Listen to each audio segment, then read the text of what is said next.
स्वागत है दोस्तों आप लोग का आर्यम अकेडमी में। तो दोस्तों हम आपके लिए लेकर आए हैं जीएस के कुछ क्वेश्चन जो परीक्षा के दृष्टिकोण से बहुत ही महत्वपूर्ण है। तो क्वेश्चन को अच्छे से क्लियर करिए दोस्तों। ये सब रिपीटेड क्वेश्चन है। देखिए यहाँ पर क्वेश्चन में दिया है आपको इस तरह से क्वेश्चन अब देता है। ठीक है दोस्तों, कथन वाइज भी दे देता है, टफ बनाने के लिए 1-2 जीएस दे देता है। ठीक है, बहुत ही आसान होता है। तो हम क्वेश्चन को पढ़ेंगे। क्वेश्चन में कहा है गिरगिट अपनी त्वचा के रंग को परिवेश के रंग के रूप करने के लिए बदलता है, यानी रंग के अनुरूप करने के लिए। इसका क्वेश्चन कहने का ये मतलब है कि जो गिरगिट है ना, जो गिरगिट है जो अपनी त्वचा का जो रंग बदल लेता है, जैसे आप लोगों ने सुना है कि गिरगिट की तरह रंग बदलना, तो ये गिरगिट जो है हर एक रंग की तरह अपने त्वचा को रंग लेता है। तो वो किसके कारण होता है? तो दोस्तों ये कह रहा है कि परिवेश के कारण होता है, यानी ये गिरगिट अपनी त्वचा के रंग को परिवेश के रंग के अनुरूप यानी उसके अनुकूल बना लेता है। हाँ सही बात है, यानी हमारा पहला कथन क्या है भाई, सही है, क्योंकि गिरगिट अपना रंग बदल लेता है। ठीक है, तो यह हमारा पहला कथन सही है। अब दूसरे कथन में देखेंगे, गिरगिट की त्वचा प्रतिदीप्ति के माध्यम से परिवेश के रंग के प्रकाश को उत्सर्जित करती है। नहीं, गिरगिट की जो त्वचा है दोस्तों, प्रतिदीप्ति के माध्यम से वो परिवेश के रंग, इसका कहने का ये मतलब है जो गिरगिट अपने त्वचा का रंग बदलता है, क्या वो प्रतिदीप्ति यानी जो प्रकाश आती है उसके माध्यम से वो परिवेश के अनुकूल बदल लेता है? ये बिल्कुल गलत है। तो दोस्तों ये हमारा क्या हो जाएगा, गलत। हमारा कथन कौन सही है? फर्स्ट। तो यहाँ पर आप देखेंगे कि क्वेश्चन यानी ऑप्शन में कूट में क्या बना कर दिया है, तो कूट में बना कर दिया है कि दोनों कथन अलग अलग हैं। तो आपको दिखाई दे रहा है कि जिस कथन में कहेगा कि फर्स्ट सही है वो सही हो जाएगा। इसमें कहा कि फर्स्ट और सेकंड दोनों गलत, इस दोनों सही है, इसलिए क्या हो जाएगा, गलत। तो अब देखिए दूसरा, दोनों कथन अलग अलग सही है और कथन सेकंड कथन फर्स्ट का सही स्पष्टीकरण कर रहा है, ये भी क्या है हमारा, गलत है। सी ऑप्शन में देखेंगे, कथन फर्स्ट सही है किंतु कथन सेकंड गलत है। हाँ दोस्तों, फर्स्ट कथन यानी हमारा क्या है, सही है, लेकिन दूसरा वाला क्या है, गलत है। तो हमारा कौन सा आंसर हो जाएगा? सी ऑप्शन क्या हो जाएगा, सही हो जाएगा। ठीक है, तो चलिए नेक्स्ट क्वेश्चन को देखेंगे दोस्तों। यहाँ पर क्या है, देखिए क्वेश्चन ये स्क्रीन पर है, आप देखिए, इसको करिए। निम्नलिखित में से किसका मस्तिष्क उसके शरीर के अनुपात में सबसे बड़ा होता है? बहुत ही बढ़िया क्वेश्चन है दोस्तों। ये मस्तिष्क की बात कहा है कि उसके शरीर से कितना बड़ा होता है, आप बताएंगे। फर्स्ट ऑप्शन में है हाथी का, बी में है चींटी का, सी में है डॉल्फिन का और डी में है मानव का। तो यहाँ पर जो है ना दोस्तों, मस्तिष्क जो है वो उसके शरीर से ज़्यादा होता है, तो वो होता है चींटी में। ठीक है, तो आपका बी ऑप्शन क्या हो जाएगा, राइट हो जाएगा। ठीक है दोस्तों, तो चलिए चलते हैं हम आपको लेकर नेक्स्ट क्वेश्चन की ओर। देखिए क्या है अगला क्वेश्चन, यहाँ पर देखेंगे, ये है स्क्रीन पर क्वेश्चन दोस्तों, इसको आप लोग करिए, देखिए क्या है, कैसे है, इसको सॉल्व करिए। चलिए यहाँ पर क्वेश्चन में कहा है दोस्तों, निम्नलिखित में से किस जंतु में खुर नहीं पाए जाते हैं? यानी निम्नलिखित में से किस जंतु में खुर नहीं पाए जाते? तो आपका फर्स्ट ऑप्शन है गीदड़, और दूसरा है हिरण, और सी में है जेब्रा, डी में है घोड़ा। तो आप बताएंगे, आप ऐसे क्वेश्चनों को पहली बार सुन रहे हैं दोस्तों, तो ये सब क्वेश्चन एग्जाम में जब आता है तो हमें लगता है कि ये तो पढ़ाया ही नहीं गया है। ठीक है, तो अच्छे से इसको क्लियर कर लीजिए। यहाँ पर आपका आंसर कौन हो जाएगा, तो किस जंतु में खुर नहीं पाए जाते? भाई हिरण में भी पाए जाते हैं क्योंकि वो दौड़ते हैं, आप लोगों ने देखा होगा। जेब्रा में भी पाए जाते हैं, घोड़ा में भी पाए जाते हैं। इसका मतलब किसमें नहीं पाए जाते? गीदड़ में। तो आपका आंसर कौन हो जाएगा भाई, गीदड़। ठीक है, आपका आंसर हो जाएगा गीदड़। चलिए नेक्स्ट क्वेश्चन को देखेंगे भाई। यहाँ पर नेक्स्ट क्वेश्चन है स्क्रीन पर, देखिए इसको करिए क्वेश्चन को। यहाँ पर दिया गया है, क्वेश्चन में कह रहा है कि जैव विकास के संदर्भ में सांपों में, जैव विकास यानी जैव विविधता जो है, इसके संदर्भ में सांपों में अंग का लोप होने को स्पष्ट किया जाता है। तो जो सांप है दोस्तों, सांप के ऐसा कहा जाता था पहले विज्ञान के दृष्टिकोण से कि जो सांप होते हैं दोस्तों, अब जैसे वो यानी फिसल कर चलते हैं, रेंग कर, वो पहले अपने पैरों से चला करते थे। तो दोस्तों उनके अंगों का लोप हो गया, अंगों का मतलब उनके पैर अब देखेंगे आप तो लोप हो गया है, वो इसलिए वो कैसे चलते हैं, टेढ़े मेढ़े होकर फिसल कर चलते हैं। ठीक है, तो इसका क्या कारण है? तो पहला ऑप्शन दिया है बिलों में रहने के प्रति अनुकूल से, बिल्कुल गलत है दोस्तों। अगर वो बिल में रहते तो उनका पैर ही गायब हो जाएगा, नहीं ऐसा नहीं होगा, या उनका अंग ही लोप हो जाएगा, जिसका मतलब वो खत्म हो जाएगा, ऐसी कोई बात नहीं है। तो यहाँ पर बी ऑप्शन में कहा अंगों का उपयोग अनुपयोग किए जाने से, हाँ बिल्कुल सही है भाई, आपका बी ऑप्शन 100% राइट है, ये आपको क्लियर होना चाहिए। जो सर्प है वो ऐसा कहा जाता है कि पहले उनके अंग क्या पैर भी होते थे, लेकिन वो जब चलते थे तो पैरों के माध्यम से कम तेजी से चल पाते थे, इसलिए उन्होंने अपने पैर को अंदर की ओर लेकर, जैसे कछुए होते हैं अंदर की ओर अपना पैर कर लेते हैं, उसी प्रकार से ये अपने पैर को जब अंदर करके रेंग कर चलना शुरू किए, तो ये इन्होंने पाया कि हम तो पैरों की अपेक्षा बहुत तेज़ दौड़ लेते हैं, तभी से इन्होंने अपने पैरों का उपयोग करना बंद कर दिया, जिससे इनके पैर क्या हो गए भाई, यानी इनके अंग क्या हो गए, अंगों का लोप माने ख़त्म हो गया, तब से ये रेंग कर जल्दी जल्दी चलते हैं। तो अगर आप यहाँ पे आपका आंसर कौन हो जाएगा, बी ऑप्शन, यानी जैव विकास के संदर्भ में सांपों में जो अंग का लोप हुआ है वो किसके कारण हुआ है, अंगों का उपयोग और अनुपयोग के किए जाने से हुआ है। ठीक है, तो ये आपका आंसर हो जाएगा बी ऑप्शन। देखिए नेक्स्ट क्वेश्चन क्या है दोस्तों, स्क्रीन पर देखिए ये क्वेश्चन दिया गया है। क्वेश्चन में कहा है कि वर्तमान आनुवांशिक विज्ञान का जनक कौन है। बहुत ही बढ़िया क्वेश्चन है, ये कई बार रिपीटेड है और मैं कहूँगा ये आता भी रहेगा क्वेश्चन, इसलिए इसको अच्छे से क्लियर कर ले। ठीक है, तो यहाँ पर हो जाएगा आनुवांशिकी के विज्ञान कौन है, ग्रेगर जॉन मेंडल। कौन है भाई, ग्रेगर जॉन मेंडल। बहुत ही बढ़िया क्वेश्चन और जीव विज्ञान का सबसे महत्वपूर्ण क्वेश्चन है जो कई बार रिपीटेड है। ठीक है, चलेंगे नेक्स्ट क्वेश्चन की ओर देखेंगे। अगला क्वेश्चन है स्क्रीन पर देखिए दोस्तों। क्वेश्चन में कहा कि मेंडल ने अपने चिर प्रतिष्ठित वंशागति नियमों को प्रतिपादन करने में जिस जीवधारी का प्रयोग किया, यानी इसके क्वेश्चन कहने का ये मतलब है कि जो मेंडल थे भाई वो अपने वंशागत नियमों का प्रतिपादन यानी उसको बताने के लिए किस जीवधारी का प्रयोग किए थे। तो यहाँ पहला स्नैपड्रैगन, ये बिल्कुल गलत है। दूसरा ऑप्शन यानी बी ऑप्शन में है ड्रासोफिला है, ये भी क्या है, गलत है भाई। ठीक है, अगला है सी ऑप्शन है, कह रहा गार्डन पी। हाँ तो दोस्तों आप लोग खूब पता है, आप लोग इंटर में भी पढ़े हैं कि जो वंशागत नियमों का प्रयोग किया गया था वो किस पर किया गया था, तो मटर के पौधे, हम लोगों को याद रहता है कि मटर के पौधों पर किया गया है, उसी को कहते हैं गार्डन पी। ठीक है, क्या कहते हैं, गार्डन पी। कभी कभी क्या होता है, गार्डन के यानी जंगल के वो गार्डन के स्थान पे जंगल मटर दे देता है, यानी जंगली मटर या जंगल पी ऐसे करके देता है, तो वो भी आपका सही हो जाएगा। ठीक है, तो यहाँ पर ये अभी आपका सी ऑप्शन क्या है, राइट है। ठीक है, कुछ भी कहे आपको यहाँ पी माने क्या होता है, मटर होता है, इतना जानते रहना। ठीक है, तो वंशागत नियमों का प्रतिपादन सबसे पहले किस जीव पर किया गया था, तो मटर के पौधे पर किया गया था। आपका आंसर सी हो जाएगा। ठीक है, और डी ऑप्शन आपका गलत होगा। ठीक है, चलिए नेक्स्ट क्वेश्चन पे चलेंगे दोस्तों। यहाँ पर देखिए स्क्रीन पर दिया गया है, क्वेश्चन में कहा गया कि पृथ्वी पर सबसे पुराना जीव कौन सा है।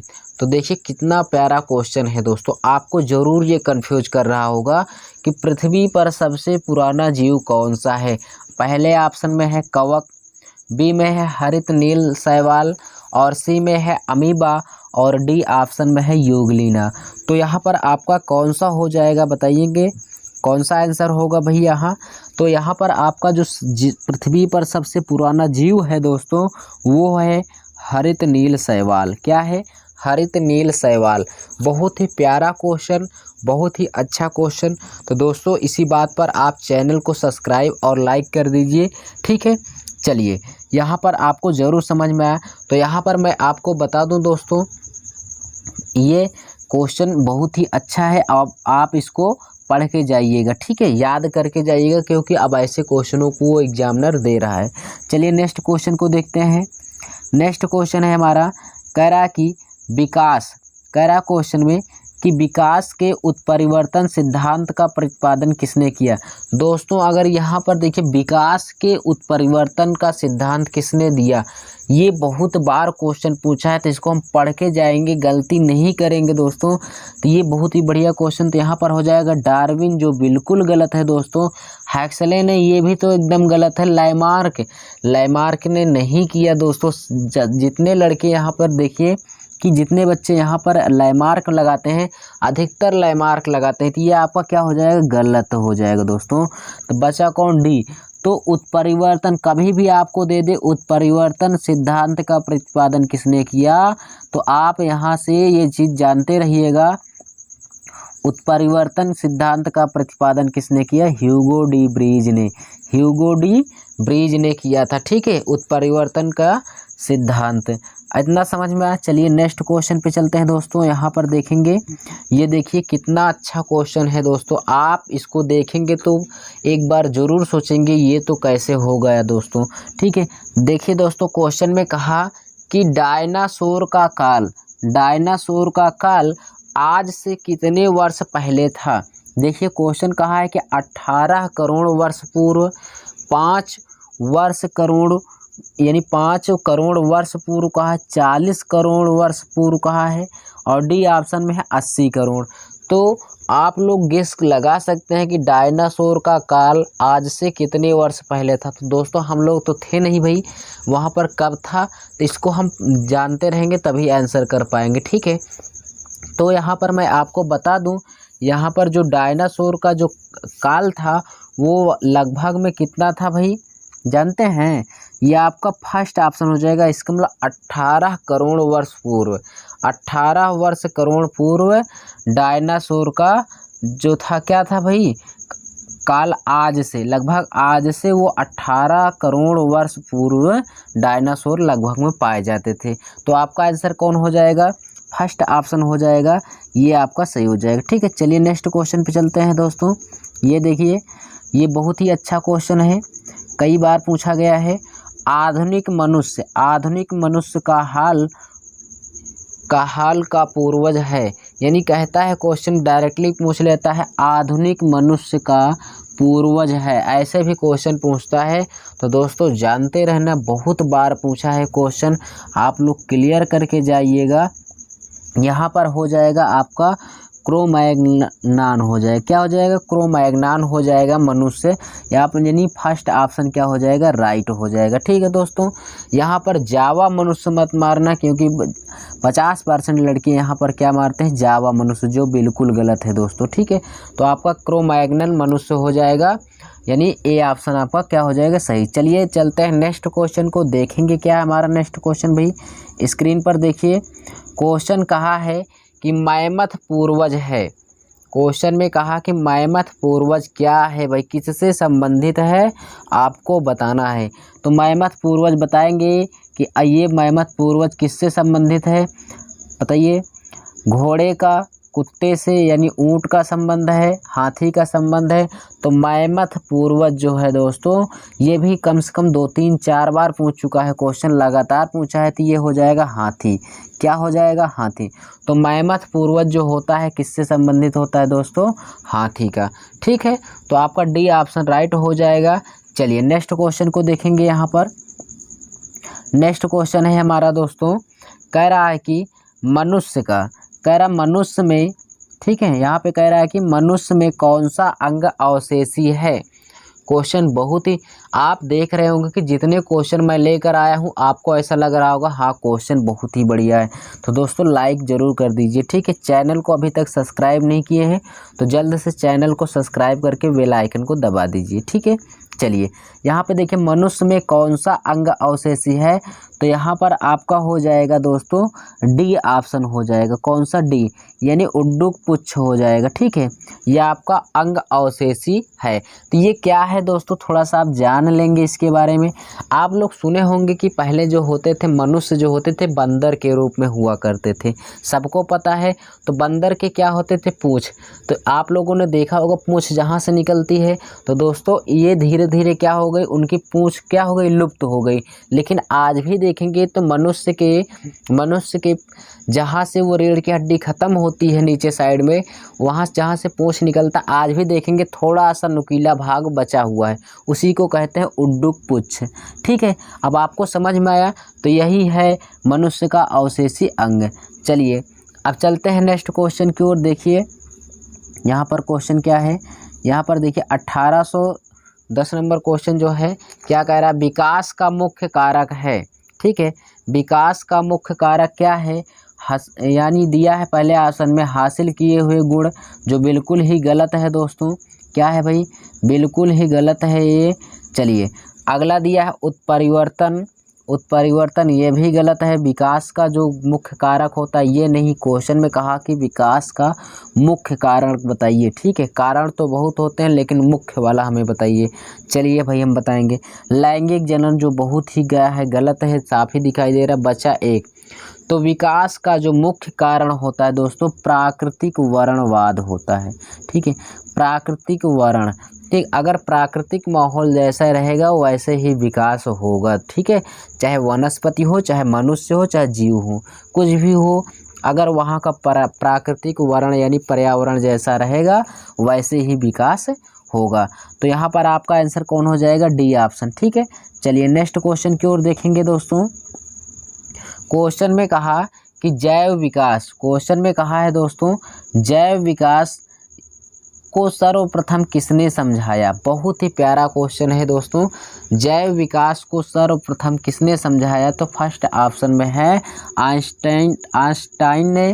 ठीक है, आइंस्टाइन ने। बी ऑप्शन में है न्यूटन ने। उसके बाद सी में चार्ल्स डार्विन ने। और डी ऑप्शन में है लैमार्क में। तो यहाँ पर कौन सा हो जाएगा आप बताएंगे दोस्तों। चलिए हाँ, बहुत बढ़िया जो आंसर बताए हैं भाई। यहाँ पर जैव विकास जो है ना दोस्तों, जैव विकास के सिद्धांत का प्रतिपादन सर्वप्रथम जो किया था वो किया था लैमार्क ने। किसने किया था, लैमार्क ने। तो यहाँ पर कुछ लोग चार्ल्स डार्विन मारते हैं भाई, चार्ल्स डार्विन नहीं सही होगा। आपका कौन सा हो जाएगा, डी ऑप्शन, यानी जैव विकास को किसने समझाया था, लैमार्क ने। ठीक है, ये आपका आंसर हो जाएगा डी ऑप्शन। ठीक है, चलिए नेक्स्ट क्वेश्चन की ओर देखते हैं दोस्तों। ये हमारा नेक्स्ट क्वेश्चन है, यहाँ पर इसको देखेंगे दोस्तों, स्क्रीन पर है। जीवों में, क्वेश्चन में कहा कि जीवों में आनुवांशिक लक्षण संतान में ले जाए जाते हैं। तो यहाँ पर देखिए जीवों में जो आनुवांशिक लक्षण होते हैं ना दोस्तों, जीवों में जो आनुवांशिक लक्षण होते हैं वो संतानों में कैसे आप ले जाएंगे, क्वेश्चन यही पूछा है। तो क्वेश्चन को तोड़ दीजिए, आपको खुद ही आंसर पता चल जाएगा। तो मनुष्य का जो लक्षण होता है बच्चों में हम कैसे ले जाते हैं, तो कहा है पहले ऑप्शन में क्रोमोसोम द्वारा, बी ऑप्शन में है राइबोसोम द्वारा, उसके बाद है प्लाज्मा द्वारा जो लाइसोसोम द्वारा। तो यहाँ पर मैं बता दूं दोस्तों, यहाँ पर आपका जो हो जाएगा फर्स्ट ऑप्शन क्रोमोसोम के द्वारा। दोस्तों आपने सुना होगा गुणसूत्र, जिसे हिंदी में गुणसूत्र, अंग्रेजी में इसी को क्रोमोसोम कहते हैं। ये अंग्रेजी वर्ड है क्रोमोसोम और हिंदी में कहता है गुणसूत्र। तो आपको पता है 23 जोड़े गुणसूत्र पाए जाते हैं। ठीक है, चलिए तो यहाँ पर आपका आंसर कौन हो जाएगा, आनुवांशिक लक्षण जो संतान में ले जाए जाते हैं वो कैसे होते हैं, क्रोमोसोम अर्थात गुणसूत्र के कारण। ठीक है, तो फर्स्ट ऑप्शन आपका क्लियर हो जाएगा। यहाँ पे एक क्वेश्चन और जान जाइए दोस्तों, लाइसोसोम को ही आत्महत्या की थैली कहा जाता है। ठीक है, आत्महत्या की थैली कहा जाता है। ठीक है, और इसको ठीक है यहाँ पे जानते रहने, यह क्वेश्चन कई बार पूछा है। ठीक है, तो इसी के साथ दोस्तों ये जितने भी क्वेश्चन थे हमने आपको करवा दिए हैं। ठीक है, अगर वीडियो पसंद आई हो, आपको अच्छा लगा हो, तो दोस्तों चैनल को सब्सक्राइब जरूर कर दीजिए। ठीक है, और साथ ही लाइक कर दीजिए, जिससे हम नेक्स्ट वीडियो को अपलोड करें तो उसकी नोटिफिकेशन सबसे पहले आपको मिल जाए।